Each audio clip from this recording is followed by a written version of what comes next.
অনেক দাম দিয়েই এই ম্যাঙ্গো স্টিকি কোকোনাট রাইসটা খেতে হয়। তো আমি যেহেতু বাসায় বানিয়েই খেতে পারবো, আমার কেন 5 স্টার হোটেলে যেয়েই খেতে হবে। তা আমিও আজকে চিন্তা করলাম যে আজকে আমার মেনুতে এরকম একটা রেসিপি থাকলে কেমন হয়। নতুন একটা রেসিপি, যদিও আমি দেশীয় স্টাইলে খেয়েছি কিন্তু এইভাবে খাইনি। তো যাই হোক, আমি এখানে 3টা আম নিয়ে নিয়েছি, যা ছিল হাতের কাছে এরকম। আর আমি যেহেতু স্টিকি রাইসটা খোঁজারও চেষ্টা করিনি, আমার কাছে নেইও, আমি এখানে পোলাওর চাল নিয়ে নিলাম। এটা কেউ আবার অন্যভাবে নেবেন না, সবাই চেষ্টা করবেন যেন স্টিকি রাইসটা খুঁজে বের করার। তো যাই হোক, আমি এখানে ওটাকে ভিজিয়ে রেখেছিলাম প্রায় 30 মিনিট মতো, তারপর দিয়ে দিলাম ওটাকে আমি ভাপে দিয়ে দিব। তো এই যে এইখানে আমি একটা ছোট মিনি কুকার আছে আমার কারেন্টের, এর মধ্যে আমি দিয়ে দেব সেদ্ধ হতে। আর যা যা নিয়েছি অবশ্যই দেখিয়ে দিলাম। এখানে আমার কোকোনাট মিল্কটা নিয়েছি, যেটা ক্যানে কিনতে পাওয়া যায়। আম নিলাম, চিনি, দুধ, কর্নফ্লাওয়ার, লবণ, এই তো যা যা লাগে।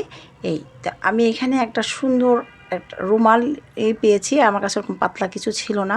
তো আমি এই রুমালটার মধ্যেই বা ডাস্টার ছিল, এই ডাস্টারটা দিয়েই আমি এইটাকে একটু সেদ্ধ বসিয়ে দেবো। আমার মনে হচ্ছে না এভাবে হবে। তারপরে আমি এটাকে খুলে নিয়ে সরাসরি পানিতেই দিয়ে দিলাম, কারণ পোলাওর চালটাও কিন্তু যখন ভিজিয়ে রাখা হয় এটা কিন্তু একটু স্টিকি স্টিকি ভাব চলে আসবে, যদি একদম সফট হয়ে যায়। তো আমার মাথায় এটাই আসলো যে যেহেতু স্টিকি রাইসটা আমার কাছে নেই, তাহলে আমি এরকমই করে দেখতে পারি কেমন হয়। আর সবসময় ছোটোবেলা তো খেয়েছি অনেক ইজিলি, যেটা মা খাওয়াতেন আমের দিনে, কাঁঠালের দিনে খুব খেতামও ছোটোবেলায়। তো এখানে আমি একটা হাঁড়িতে নিয়ে নিলাম আধা কাপ বা হাফ কাপ চিনি আর হাফ কোকোনাট যে মিল্ক আছে সেই মিল্কটা, আর বাকিটা দিয়ে পরে কাজ হবে। তো চিনিটা গলানো পর্যন্ত একটু এটাকে নাড়াতে থাকবো। গলেও গিয়েছে। তারপরে যে ভাতটা যে হয়েছে, যেটা যে স্টিকি রাইসটা আমি বানিয়েছি, এইটাকে আমি এই সসটার ভিতরে প্রায় 10-15 মিনিটের মতো আমি এটাকে মানে সসের ভিতরে সুন্দর করে মেখে তারপরে ঢাকনা দিয়ে ঢেকে রেখে দেবো। তারপরে দেখা যাবে যে এটা আরও স্টিকি হয়ে যাবে এবং এই যে আমি সসটা দিয়েছি, সসটা সুন্দর মতো তার গায়ে ঢুকবে। তারপরে যে বাকি যে সসটা ছিল কোকোনাট মিল্ক, এটা দিয়ে আমি আবার আরেকটা সস বানিয়ে নিচ্ছি। আর এখানে যে কর্নফ্লাওয়ার গুলে নিয়ে দিয়ে দিলাম, কোকোনাট মিল্ক, চিনি, একটু লবণ, কর্নফ্লাওয়ার দিয়ে একটা সস বানিয়ে নিলাম। আর এই সসটা নেওয়ার জন্য একটা এই টাইপের যেন ঢালতে সুবিধা হয়, সেই জন্য আমি এরকম একটা জগ নিয়ে নিয়েছি। আর এই যে দেখেন একদম এতটাই সোপ করে নিয়েছে যে সসটা দিয়েছি। দেখেন হয়তো আমি স্টিকি রাইসটা আমি নেইনি, কিন্তু পোলাওর চাল দিয়েও যে বানানো যাচ্ছে। হ্যাঁ, চাইলে আসলে কি না পারা যায়, হয়তো একটু টেস্টের হেরফের হয় এটুকুই।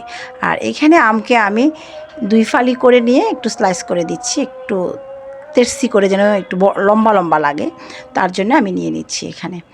তো যেহেতু mango sticky rice, coconut mango sticky rice, তো এই জন্যে কিন্তু ম্যাঙ্গোটা তো অবশ্যই, তাই এই আর কি। তো এখন কিন্তু আমের একদম ছড়াছড়ি সব জায়গায় আছে, যদিও একটু দাম বেশি, কিন্তু আমরা তো সিজনাল ফল না খেয়ে থাকি না। তো এরকম কিন্তু আমরা খেতে পারি বানিয়ে, একদিন খেলে এমন কোনো সমস্যা হয় না। তা আমিও আজকে বানিয়েই ফেললাম সাহস করে, যে অনেক দিন ধরে দেখছি বানাবো করছি, কিন্তু আসলে হয়ে ওঠে না, আমও শেষ হয়ে যাচ্ছে যা আনা হয়েছে। ভাবলাম যে আজকে একটু করেই ফেলি, আর আমার দর্শকদেরকেও আমি দেখিয়ে দিই আসলে আমি কিভাবে বানালাম। এবং আপনারা যদি আমার এই ভিডিওটা দেখে একটু বানিয়ে খান, আমার কাছে মনে হয় অনেক ভালো লাগবে বা আমার কাছে শান্তি লাগবে যে আমিও খেয়েছি, আমার দর্শকরাও খেয়েছে। এই যে সসটা বানিয়ে রেখেছিলাম, এবারে দিয়ে দিচ্ছি একটু উপর দিয়ে। সত্যি আমি নিজে বানিয়েছি বলে বলবো না, নিজে বানালে যতটা বেশি করে খাওয়া যায়, আমি যদি একটা হোটেল রেস্টুরেন্ট থেকে অর্ডার করে খেতাম, আমি মনে হয় না এতগুলো পেতাম। আজকে আমি আমার ইচ্ছে মতো বানাতে পেরেছি এবং মানে ইচ্ছা মতো খেতেও পেরেছি। তো এই যে আমি একটু ডেকোরেশন করে দিলাম, যেটা করতেই হয়, করাই লাগে, এই আর কি। তো দেখতে লুকটা কেমন হয়েছে অবশ্যই জানাবেন আপনারা কমেন্টস করে। আজকে আমি এরকম একটা রেসিপি অবশেষে বানিয়ে ফেললাম। এইবারে হচ্ছে আমার দেশীয়ভাবে খাবো, যে এটা একদম খুব সহজভাবে মা দাদিরা খাওয়াতো বা সবাই খেয়ে আসছেন, যারা জানেন তারা তো অবশ্যই জানেন, আম দুধ আম নারকেল যে কেউ খাননি এমন কিছু না। তা আমি ওটাই দেখলাম যে থাইল্যান্ড বা যে থাইল্যান্ডে যে কোকোনাট স্টিকি রাইসের যে ওদের ওদের বিশেষত্বটা কি, এত মজা কেন, সেই মজাটাও আমি দেখতে চাইলাম। আর আজকে আমি আমার দেশীয়টা মানে আমার বাসার সবাইকে পরিচিত করলাম, কারণ ওরা অতটা পরিচিত না, ওরা খেতে চায় না যে আম দুধ মানে নাক চিটকায়, এমনিই তো আম এমনিই খাবো এরকম। তা আমরা তো এরকম যে কত খেয়েছি আসলে, আমের দিন মানে আমাদের এরকম আম দুধ থাকতোই, এবং ঝাল ভাত খাওয়ার পরেও কিন্তু আমাদের থাকতো। সকালবেলাও কিছু নেই, আম দিয়ে ভাত দিলে খুশি হয়ে যেতাম। তো এই যে একটু নারকেল দিয়ে দিলাম, এটা কিন্তু আমি নারকেল দিয়ে দিয়েছি। বাসায় যখন হয়তো কোনো দুধ নেই তখন কি করব, তখন একটু নারকেল দিয়ে নিলে কিন্তু মজাই লাগে খেতে, এরকম খাওয়াই যায়। আম নারকেল চিনি একটু লবণ মিক্স করে নিলে খুবই ভালো লাগে। আর যে পরে এটা বানাচ্ছে, এইটা খাবো দুধ দিয়ে, আম দুধ দিয়ে। তো আমার ব্যাড লাক, আমি দুধ দুইবারই রান্না মানে জাল দিয়ে রেখেছিলাম, দুইবারই আমার নষ্ট হয়ে গেছে। 2 লিটার দুধ কালকে রেখে বাসায় বাইরে গিয়েছিলাম, এসে দেখি যে দুধটা নষ্ট হয়ে গেছে। যাই হোক, আর যে এনে আবার মানে জাল দেবো এটা আর ইচ্ছা হয়নি।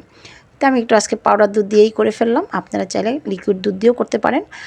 আর আম দুধ খায়নি আমার তো মনে হয় না কোনো মানুষ খুঁজে পাওয়া যাবে, তবে এই জেনারেশন হয়তো পাওয়াও যেতে পারে, এই আর কি। তো যাই হোক, আজকে আমি 3 ধরনেরই 3 ফ্লেভারেরই খাওয়ার চেষ্টা করছি।